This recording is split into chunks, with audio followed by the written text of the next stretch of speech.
As you know, we are doing our chapter. Good morning, students. We are doing our chapter bill of exchange, in which we are do our two instruments.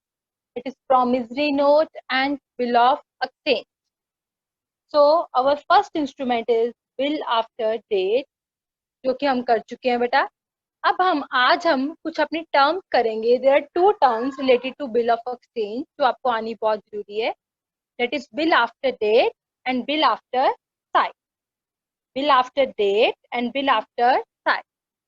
Bill after date बेटा इसको हम time instrument भी बोलते हैं. It is also called time instrument. क्या होगा इसका meaning? It mean the instrument it means the instrument in which time for payment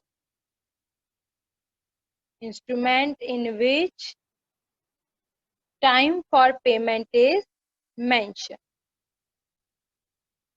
इसमें बेटा आपको टाइम ऑफ पेमेंट गिवन होता है कि कब करनी है. After 1 month, 2 month, 3 month. उसको हम क्या बोलते हैं? Bill after date. क्या बोलते हैं उसको? Bill after date. Like after specified period के बाद करनी है, 1 month बाद करनी है, स्पेसिफाइड डे पे करनी है, फिर आफ्टर साइट या हैपनिंग ऑफ इवेंट पे करनी है.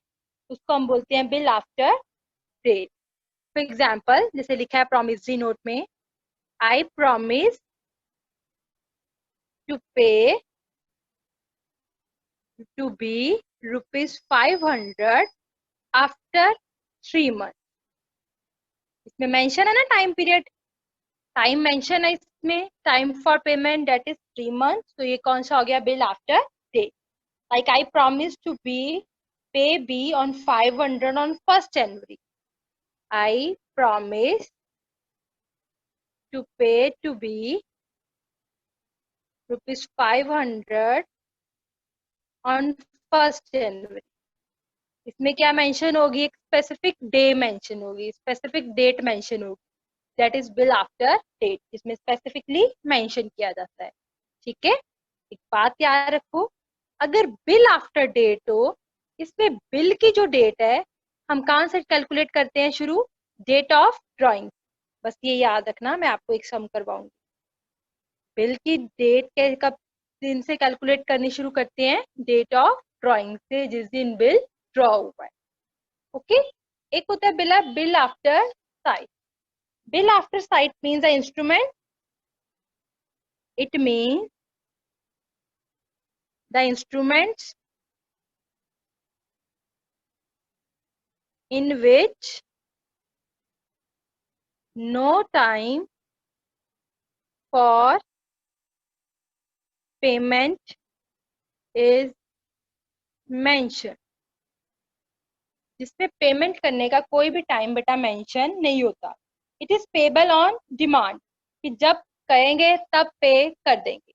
बेटा जैसे कि हमारी 3 इंस्ट्रूमेंट्स हैं, आपको बताऊं. एक है चेक, एक है बिल ऑफ एक्सचेंज और एक है प्रॉमिसरी नोट. ये जो है ना बिल ऑफ एक्सचेंज और प्रॉमिसरी नोट, ये होते हैं बिल आफ्टर डेट. इन पे टाइम मेंशन होता है. ये जो चेक होता है it is payable on demand. आपको चेक बुक दे दी जाती है, जब आपको जरूरत है आप वहां डेट लिखो और पैसे निकलवा लो. कोई स्पेसिफिक डेट नहीं होती कि आप 5 months बाद इस चेक को यूज करोगे, 3 months बाद. No, it is payable on demand. तो जो चेक जो है ये बिल आफ्टर साइट है, और ये जो दोनों है ये क्या है? बिल आफ्टर डेट है. ठीक है. जैसे इनकी डेट कहाँ से काउंट होती है? Date of drawing of bill.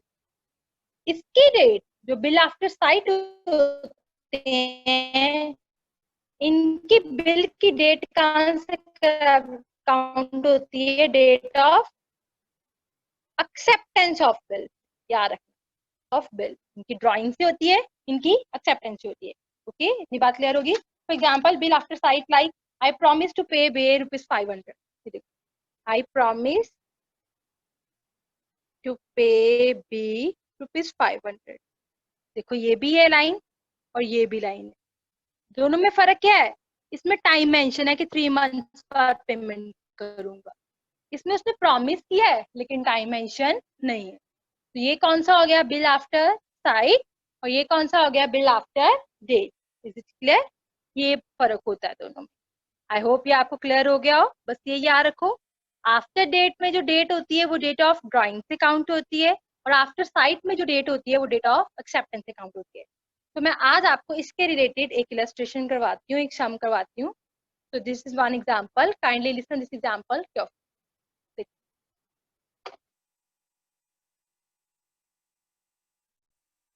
देखो बेटा, इसमें डेट ऑफ ड्राइंग है, डेट ऑफ एक्सेप्टेंस है, पीरियड है, और आपको मेच्योरिटी डेट निकालनी है। कल मैंने आपको ये कंसेप्ट करवाए थे कि ड्यू डेट होती है और उसमें 3 ग्रेस डेज ऐड करते हैं, तो हमारी कौन सी डेट बन जाती है? Maturity date. क्या होता है? ड्यू डेट, उसमें कितने डेज ऑफ ग्रेस ऐड करते हैं? 3 डेज ऑफ ग्रेस ऐड करते हैं, तो ये हमारी कौन सी बन जाती है? Maturity date. अगर मेच्योरिटी डेट पे कोई हॉलीडे हो, पब्लिक हॉलीडे आ जाए सपोज करो कोई, तो उससे पहले वाली डेट को हम ड्यू डेट कंसीडर करते हैं। ठीक है? कौन सी डेट कंसीडर होती है? उसकी प्रीसीडिंग डेट, पहले वाली डेट। ओके, अब मैं एक एक करके हम निकालते हैं। देखो, फर्स्ट यहां से लेकर बेटा यहां तक जो बिल है ये सारे आफ्टर डेट है। अगर आफ्टर डेट है, मैंने आपको बताया, अगर बिल आफ्टर डेट है तो हमने डेट कहां से लेनी है? Date of drawing. आपके पास 2 डेट है, एक है date of drawing of bill, एक डेट है एक्सेप्टेंस। आफ्टर डेट के केस में हमने कौन सी देखनी है? डेट ऑफ ड्राइंग देखनी है। Is it clear? समझ लगी इतनी बात? और आफ्टर साइट, ये वाला जो है ये आफ्टर साइट, इसमें हमने डेट ऑफ एक्सेप्टेंस देखनी। Is it clear? Date of drawing, date of after date के केस में डेट ऑफ ड्राइंग देखते हैं, आफ्टर साइट के केस में डेट ऑफ एक्सेप्टेंस देखते हैं। याद रखना, आफ्टर डेट के केस में डेट ऑफ ड्राइंग देखते हैं, और आफ्टर साइट के केस में डेट ऑफ एक्सेप्टेंस देखते हैं। इससे क्या होता है? आफ्टर डेट मीन्स जिस दिन बिल डेट ड्रॉ हुआ उसी दिन से डेट काउंट शुरू हो जाती है। आफ्टर साइट मीन्स जिस दिन देखा, जिस दिन एक्सेप्ट किया, उस दिन से डेट शुरू होती है। Is it okay? सो देखो, हम फर्स्ट कैसे कैलकुलेट करेंगे। हमारी फर्स्ट क्या है? पीरियड क्या है? 1 मंथ, एक मंथ है 31 जनवरी, और मेच्योरिटी पीरियड क्या है? 1 मंथ। अब देखो 31 जनवरी के बाद नेक्स्ट क्या आता है? 31 फेब। आप कहोगे मैम 31 फेब तो होती नहीं है, तो हमने मंथ कैलकुलेट करना है, तो हमारा पूरा मंथ हो गया 29 फेब तक। फेब पूरी प्लस 3 ग्रेस डेज। कितने grace days? 3। That is Feb होगी पूरी, 1 March, 2 March, 3 March. Due date plus 3 days add करेंगे तभी मेच्योरिटी डेट आएगी। 1 मार्च, 2 मार्च, 3 मार्च। सो हमारा आंसर क्या आ गया? That is 3 March 2014 is our maturity date. Clear? कितना आ गया? 29 जनवरी 2014।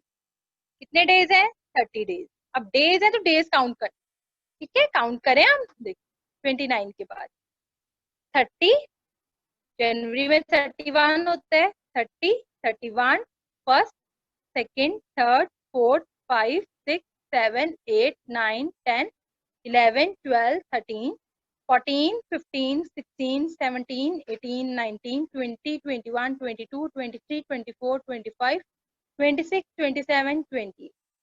फेब के 28 डेज होते हैं, तो 28 तक तो हमारे 30 डेज हो गए ना? उसमें 3 ग्रेस डेज और ऐड करो, मीन्स फर्स्ट, सेकेंड और 3 मार्च। क्लियर है दोनों? 31 जनवरी के एक महीना बाद मतलब फेब कंप्लीट, और मार्च के 3 डेज, फर्स्ट, सेकेंड, थर्ड। हो गया। 29 जनवरी में 30 डेज और प्लस किए तो मेरा हो गया 28 फेब। उसमें 3 दिन और ऐड किए तो ये बन गई 3 March is our maturity date. Clear है? नेक्स्ट इज 29 जनवरी 2014, और कितने मंथ्स है? 2 मंथ्स। तो हम निकालें 29 जनवरी के बाद 29 फरवरी, 29 मार्च, 2 महीने हो गए। अब देखो 3 ग्रेसेस और ऐड करो, देखो ध्यान से, 3 दिन और ऐड करो, कितने बनते हैं? 29 के बाद, मार्च के बाद 30, 31, फर्स्ट। आपको पता होना चाहिए कौन से मंथ में 31 डेज होते हैं, कौन से 30। ऐसे कैलकुलेट करना आता है ना सबको, अगर ऊपर आए तो कितना होता है 31, नीचे आए तो 30, ठीक है। देखो 29 जनवरी, 2 महीने बाद कितने हो गए, 29 के बाद कितना हो गया 29 फेब, 29 मार्च, 3 दिन और ऐड किए 30, 31, 1 अप्रैल। डेट हमारी क्या बन गई 1 अप्रैल, यही बनी। बट बेटा 1 अप्रैल को जो है बैंक हॉलीडे होती है, क्योंकि 31 को क्लोजिंग होती है ना, आपको पता हो 31 मार्च को बैंक की क्लोजिंग होती है, तो 1 अप्रैल को बैंक की हॉलीडे होती है, ये सबको पता होती है, पब्लिक हॉलीडे होती है बैंक, ठीक है। तो हम 1 अप्रैल नहीं, हमारी उससे पहले वाली डेट काउंट होएगी, दैट इज 31 मार्च। क्लियर है बेटा। नेक्स्ट, नेक्स्ट इज 12 जुलाई, इसके 1 मंथ बाद कितनी डेट बनी, 12 जुलाई के बाद 12 अगस्त प्लस 3 दिन और 13, 14, 15 अगस्त आ गई। As you know 15 August is a public holiday, हमारी कौन सी डेट आ गई 14 अगस्त 2014, एक दिन पहले काउंट कर लेंगे। नेक्स्ट 27 जून, कितने मंथ्स बाद 3 मंथ्स बाद, 27 जुलाई, 27 अगस्त, 27 सितंबर, 3 मंथ्स हो गए, प्लस 3 डेज और ऐड करो, 28, 29, 30, 30 सितंबर 2014, डन। नेक्स्ट 28 सितंबर। अब इसमें क्या है, बिल आफ्टर साइट है, तो हम कौन सी डेट से शुरू करेंगे, एक्सेप्टेंस से, 1 अक्टूबर से 2 मंथ्स बाद, 1 नवंबर, 1 दिसंबर प्लस 3 डेज और, 2, 3, 4, 4 दिसंबर 2014। आई होप आप क्लियर हो गया हो। नेक्स्ट, गर्ल्स हम करते हैं ये सम। देखो इसमें डेट ऑफ ड्राइंग गिवन है, डेट ऑफ एक्सेप्टेंस गिवन है, पीरियड एंड मैच्योरिटी डेट हमने निकालनी है, ठीक है। मैंने आपको बताया अगर बिल आफ्टर डेट हो तो हमने डेट शुरू करनी है डेट ऑफ ड्राइंग से, अगर आफ्टर क्या हो साइट हो तो हमने कहाँ से शुरू करनी है डेट ऑफ एक्सेप्टेंस से। सो फर्स्ट हम चलते हैं, हमने मैच्योरिटी डेट्स निकालनी है सबकी, ठीक है। सबसे पहले क्या डेट लिखी है 31 जनवरी के कितने मंथ बाद 1 मंथ बाद, 31 जनवरी के 1 मंथ बाद क्या आ गई फेब, फेब के 28 डेज, तो पूरा मंथ खत्म 28 फेब। उसके हमने 3 ग्रेस डेज ऐड करने हैं, ग्रेस डेज क्या करने हैं ऐड करने हैं, मैंने आपको बताया था ड्यू डेट में अगर ग्रेस डेज ऐड करो तभी मैच्योरिटी डेट बनती है, ठीक है। तो 3 दिन और ऐड करते हैं तो कितने बन गई 1, 2, 3 मार्च। So our maturity date is 3rd March 2014. Then next is 29 January. इसमें कितने डेज ऐड करने हैं 30, तो करें 29 के बाद 30, 31, 1st, 2nd, 3rd, 4th, 5th, 6th, 7th, 8th, 9th, 10th, 11th, 12th, 13th, 14, 15, 16, 17, 18, 19, 20, 21, 22, 23, 24, 25, 26, 27, 28, मतलब पूरे 30 डेज हो गए 28 फेब तक। 3 दिन और ऐड करें 1st, 2nd, 3rd, so 3rd March is our maturity date. Then next is 29 January, कितने मंथ्स बाद 2 मंथ्स बाद, तो काउंट करें 29 फेब, 29 मार्च, 3 दिन और ऐड किए तो क्या बन गए 30, 31, 1 अप्रैल। 1 अप्रैल जो होती है बेटा उसमें बैंक की पब्लिक हॉलीडे होती है, क्योंकि हमारी 31 मार्च को जो है क्लोजिंग होती है, इसलिए 1 अप्रैल को हॉलीडे होती है। तो उससे एक दिन पहले ही हमने काउंट करना है अगर हॉलीडे है तो कौन सी होगी हमारी due date, date of maturity 31 March. Then next is 12 July, कितने मंथ बाद 1 मंथ बाद, 12 जुलाई के 1 मंथ बाद क्या आ गई 12 अगस्त, 3 दिन और ऐड किए 13, 14, 15, means 15 August which is a public holiday, तो इससे एक दिन पहले हमारा कौन सा काउंट हो जाएगा बेटा 14 अगस्त। देन नेक्स्ट इज 27 जुलाई, कितने मंथ्स बाद 3 मंथ्स बाद, कितना हो गया 27 जून, कितना 7 जुलाई, 27 अगस्त, 27 सितंबर, 3 दिन और ऐड करें, 28, 29, 30। सो हमारी मेच्योरिटी डेट क्या बन गई, 30 सितंबर। देन 28 सितंबर कितने मंथ्स बाद, 2 मंथ्स बाद। बट इसमें क्या लिखा है, बिल आफ्टर साइट है ये। आफ्टर साइट के केस में हमने डेट कौन सी देखनी है, एक्सेप्टेंस की। अगर तो ये पहले जो सारे बिल थे आफ्टर डेट थे, तो इसमें कौन सी देखी, डेट ऑफ ड्राइंग। कुछ भी ना गिवन हो तो हमने डेट ऑफ ड्राइंग ही देखनी है। सो इस केस में हमने कौन सी देखनी है, डेट ऑफ एक्सेप्टेंस। साइट मतलब जब बिल देखा तभी एक्सेप्ट किया, ठीक है। सो 1 अक्टूबर से 2 मंथ्स बाद, 1 नवंबर, 1 दिसंबर हो गया, 3 grace days, 2nd, 3rd, 4th। सो ये डेट आ गई 4 दिसंबर 2014। डन। नेक्स्ट इसमें इसी से काउंट करेंगे क्योंकि कुछ नहीं लिखा इसके साथ। 23 दिसंबर 1 मंथ बाद कितना आ गया, 23 जनवरी। 3 डेज और ऐड करते हैं, 24, 25, 26। As you know 26 January is a public holiday, so हमारी ये डेट काउंट नहीं होगी। हमारी कौन सी होगी, इससे पहले वाली 1, that is 25, 25/01/2015, 25 January 2015। Okay done. अब ये तो थे हमारे बिल आफ्टर डेट जिसमें डेट मेंशन थी, और ये कौन से हैं 3 बिल, देखो जिसमें हमारी डेट ऑफ बिल मेंशन नहीं है। क्या लिखा है, ऑन डिमांड, जब मांगेंगे तब दे देंगे, जब मिलेंगे तब दे देंगे। ऑन साइट प्रेजेंटमेंट, जब जहाँ से पूछेंगे या जहाँ प्रेजेंट करेंगे तब बिल दे देंगे। कोई डेट मेंशन नहीं है कितने मंथ्स बाद आपको पेमेंट करनी है, कुछ भी मेंशन नहीं है। सो ये देखो लास्ट लाइन लिखी है, drawer demanded the last 3 bills on 24 January. Drawer ने कहा मुझे ये तीनों बिल्स कब पे करो, 24 जनवरी को।